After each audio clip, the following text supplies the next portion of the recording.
Hello student, ফিরে আসলাম আমার একটা ক্লাসে। তোমাদের চলছে সপ্তম শ্রেণী গণিত, Ray Martin Prashnabichitra second summative 2025। তো আজকে তোমাদের জন্য আমি নিয়ে এসেছি class 7 math Prashnabichitra second unit test 2025, school 7 নম্বর স্কুল করাবো, পেজ নাম্বার 145 পাতা।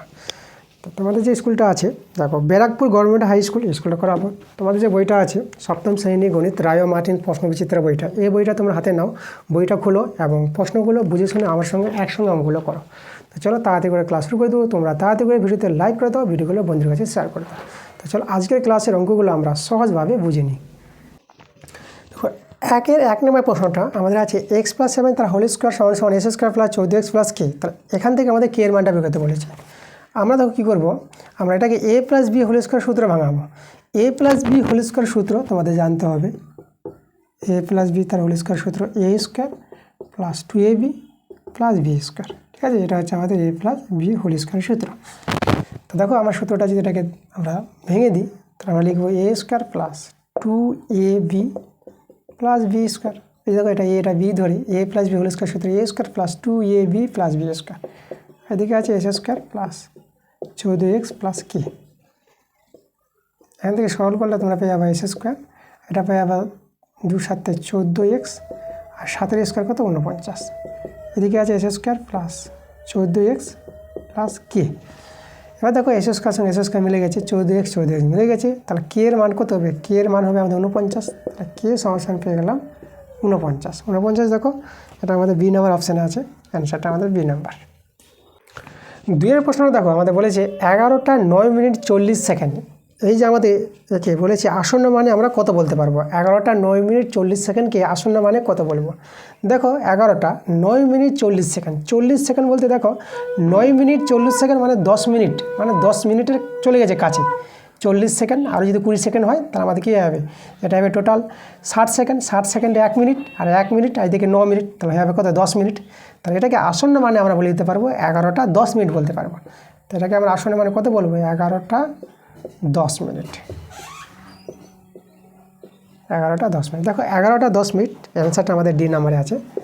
তো ডি নাম্বার অ্যান্সার আমাদের। 3 প্রশ্ন বলেছে 64/147, এই যে আছে ভগ্নাংশ সংখ্যা, এই ভগ্নাংশ সংখ্যাকে কোন ধনাত্মক পূর্ণ সংখ্যা দিয়ে গুণ করলে এই যে গুণফলে যে ভগ্নাংশটি হবে সেটা আমাদের কী হবে? একটা পূর্ণবর্গ হবে। তো দেখো এখানে আমাদের এর সঙ্গে গুণ করতে হবে। দেখো 64 কিন্তু পূর্ণবর্গ সংখ্যা, তাহলে এটা পূর্ণবর্গ নয়। তো এখানে গুণ করে তো আমাদের দেখো এটাকে পূর্ণবর্গ তৈরি করতে হবে। তার জন্য 147কে লসাগু করবা, তখনই বুঝতে পারবো কী দিয়ে গুণ করতে হবে। তো 147কে লসাগু করে এটা 7 দিয়ে যাবে, 7 দিয়ে 14, 7 থেকে 7, আবার 7 দিয়ে যাবে, 7 3 21। তা দেখো তো আমরা এখানে 64 তো 8 স্কোয়ার, 64 পূর্ণবর্গ, আর এখানে আমরা 8 স্কোয়ার করতে পারবো। এটা দেখো পূর্ণবর্গ এটা। আর এখানে দেখো 147 পেলাম 7 × 7 × 3। তো দেখো এর সঙ্গে যদি আমরা 3 গুণ করি, তাই না? 3 গুণ করলে কত? 3 দিন কেটে যাচ্ছে। তা 3 দিন কেটে যাচ্ছে বলে দেখো 8 স্কোয়ার থেকে 7 স্কোয়ার, তখন আমরা কী পেয়ে যাবো? পূর্ণবর্গ সংখ্যা পেয়ে যাবো। তাহলে এই ভগ্নাংশের সঙ্গে আমাদের কিন্তু 3 গুণ করতে হবে। তাহলে অ্যান্সারটা কত হবে আমাদের? অ্যান্সারটা হবে আমাদের 3 দিয়ে গুণ করতে হবে। ঠিক আছে, তো 3 দেখো আমাদের কত অপশান আছে? বি নাম্বারে আছে, তাহলে বি নাম্বার অ্যান্সার। 4 নম্বর প্রশ্নটা আছে প্রদত্ত কোনটি ত্রিভুজের সর্বসমতার শর্ত নয়? সর্বসমতার শর্ত নয়, এটা এ নাম্বার অপশানে, যেটা আছে আমাদের এই যে অ্যাঙ্গেল। ঠিক আছে, মানে কোণ, এটা কিন্তু সর্বসমতার শর্ত নয়। এই শর্তে দুটো ত্রিভুজ সদৃশ্যকোণী হবে কিন্তু সর্বসম হবে না, তার জন্য এটাকে সর্বসমতার শর্ত বলবো না। তো এটা আমাদের এ নাম্বারটা অ্যান্সার হবে। ঠিক আছে, এই অঙ্কটা বারবার হয়েছে, অনেকবার অঙ্কটা করা হয়েছে। তো এটা তোমরা আগের ক্লাসে তোমরা দেখেছো। ঠিক আছে, তোমরা এ নাম্বার অ্যান্সারটা দেবা।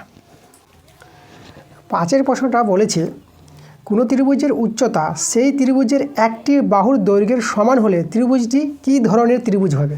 দেখো ভালো প্রশ্ন বলেছে। আমরা ত্রিভুজটা এইভাবে পাবো, দেখো ত্রিভুজটা সমকোণী ত্রিভুজ পাবো। দেখো সমকোণী ত্রিভুজের এই যে লম্বটা আছে না, এই লম্ব বাহুটাকে আমরা উচ্চতা বলতে পারবো, এই যে এবিটা। ঠিক আছে, তাহলে এবি বাহুটা, এবিটাই হচ্ছে এখানে আমাদের লম্ব, আর উচ্চতা একই, এটা আমাদের উচ্চতা। তাহলে এটাই তো বলেছিল আমাদের যে কোন ত্রিভুজের, এমন ত্রিভুজ আমাদের নিতে বলেছে সেই ত্রিভুজের যে উচ্চতা আর সেই ত্রিভুজের একটি বাহুর সঙ্গে সমান হবে। তো এটা আমাদের কি? ত্রিভুজের একটি বাহু, যেটা আমাদের উচ্চতা, সেটা আমাদের কোন ত্রিভুজ? এটা হচ্ছে সমকোণী ত্রিভুজ, এই কোণটা আমাদের 90 ডিগ্রি আছে। তার আনসারটা হবে সমকোণী ত্রিভুজ, যেটা আমরা বি নাম্বার অপশানে দেখতে পাচ্ছি। দেখো 6 প্রশ্নটা আমাদের বলেছে এবিসি ত্রিভুজের এসিকে বৃহত্তম বাহু ধরলে ত্রিভুজটি অঙ্কন করা সম্ভব হবে, কখন সম্ভব হবে সেই শর্তটা আমাদের দেখাতে বলেছে। দেখো আমি ত্রিভুজ আঁকছি যেখানে আমাদের এসিটা বৃহত্তম বাহু। তো এই যে আমাদের একটা ত্রিভুজ আমরা নিয়ে নিলাম এ বি সি, সে এসিটা আমরা বড় বাহু নিলাম, প্রত্যেকের বাহু হচ্ছে এসিটা হচ্ছে বৃহত্তম বাহু, এটা হচ্ছে বড় বাহু। তাহলে এখানে দেখো আমাদের ত্রিভুজ অঙ্কন করা কখন যাবে, তো এসিটা যদি বড় বাহু হয় তা ছোটো বাহু দুটির যোগফল এ বি যোগ বিসি, এই ছোটো বাহু দুটির যোগফল, এই যোগফলটা যদি বড় বাহুর চেয়ে বড় হয়ে যায়, এই যে বড় বাহুটা আমাদের এসি আছে, ঠিক আছে, ছোটো দুটি বাহুর যোগফল বৃহত্তম বাহুর চেয়ে যদি বৃহত্তম হয় তখনই আমরা কি বলবো ত্রিভুজ আঁকা সম্ভব হবে। এই শর্তে ত্রিভুজ আঁকা সম্ভব হবে যখন আমাদের বলে দিয়েছে যে এসিটা বৃহত্তম বাহু।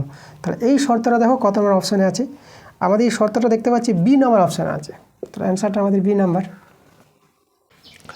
দেখো 7 প্রশ্নটা আমাদের এর মান দেওয়া আছে -6, বি এর মান দেওয়া আছে 3, আমাদের মান বের করতে বলেছে a + b তার whole square minus a - b তার হোল স্কোয়ার, এর মানটা বের করতে বলেছে। দেখো এর একটা সূত্র আছে a + b তার whole square minus a - b তার হোল স্কোয়ার, এটা সূত্র 4ab সূত্র, 4ab মানে দুটি বর্গের অন্তরূপের প্রকাশ যে সূত্রটা 4ab সূত্র, এটা সমান এটা হয়, ঠিক আছে, এটা মনে রাখবে তোমরা। এখানে এবার মানগুলো বসিয়ে দাও, 4 ইন্টু এর মান কত, এর মান -6 ইন্টু বি এর মান 3, এটা সরল করে অ্যান্সার পেয়ে যাবো। তার মাইনাস আছে, মাইনাস থেকে যাবে। দেখো 4 × 6 = 24, 24 3 কত হবে, 24 3 আমরা পেয়ে যাবো 72। তাহলে এটা দেখো -72 অ্যান্সার। তাহলে -72 দেখো আমাদের অপশান বি নাম্বারে আছে, অ্যান্সারটা আমাদের বি নাম্বার। দেখো 8 নম্বর প্রশ্নটা আমাদের আছে a² + b² সমান এখানে শূন্যস্থান আছে আর -2ab আছে। তাহলে এই শূন্যস্থান এই জায়গায় আমাদের বসাতে বলেছে, কত বসবে। দেখো a² + b², এই সূত্র তোমাদের জানতে হবে a + b তার হোল স্কোয়ার -2ab। তাহলে বুঝতেই পারছি এখানে আমাদের a + b বসবে। এর আরেকটা সূত্র হয় a - b তার হোল স্কোয়ার +2ab, ঠিক আছে, দুটো সূত্র হয়। কারণ আমাদের এখানে -2ab আছে, তাহলে আমাদের এখানে a + b বসবে। তাহলে এখানে তোমরা শূন্যস্থানে a + b বসাতে পারবে, এটা আমাদের অ্যান্সার হবে। দেখো এই সূত্রগুলো কিন্তু প্রমাণ দেখিয়েছি আগের ক্লাসে তোমরা যদি দেখো তাহলে সূত্রগুলো প্রমাণ পেয়ে যাবা। ওকে, তাহলে অ্যান্সারটা কিন্তু কত হবে এখানে a + b, ঠিক আছে। তাহলে a² + b² সূত্র a + b whole square -2ab, তা তোমরা শূন্যস্থানে বসিয়ে দেবা a + b। তাহলে এরপরে দেখো দুইয়ের প্রশ্নগুলো বড় প্রশ্নগুলো আছে, বড় প্রশ্ন তোমরা বই থেকে কমন পেয়ে যাবা। তো বইয়ের অঙ্ক তোমাদের আমি দিব, যে তোমাদের যে সপ্তম শ্রেণীর গণিত বইটা আছে সেই বই থেকে তোমাদের বইয়ের অঙ্কগুলো আমি তোমাদের আমার চ্যানেলে তোমরা পেয়ে যাবা ক্লাস, ঠিক আছে। আর যেগুলো বই থেকে মিলবে না, বইয়ের বাইরে যে অঙ্কগুলো আছে সেই অঙ্কগুলো কিন্তু আমি এই রায় মার্টিন প্রশ্ন বিচিত্র বই থেকে তোমাদের করিয়ে দেবো, পরবর্তীতে ক্লাস নিয়ে আসবো। তো আজকে তোমাদের অবজেক্টিভ টাইপের প্রশ্নগুলো করিয়ে দিলাম। তো ক্লাসগুলো মনোযোগ সহকারে দেখো, পরবর্তী ক্লাস তাড়াতাড়ি চলে আসবে তোমাদের। তো তোমরা, ঠিক আছে, মনোযোগ সহকারে দেখো এবং সবাই ভালো থেকো।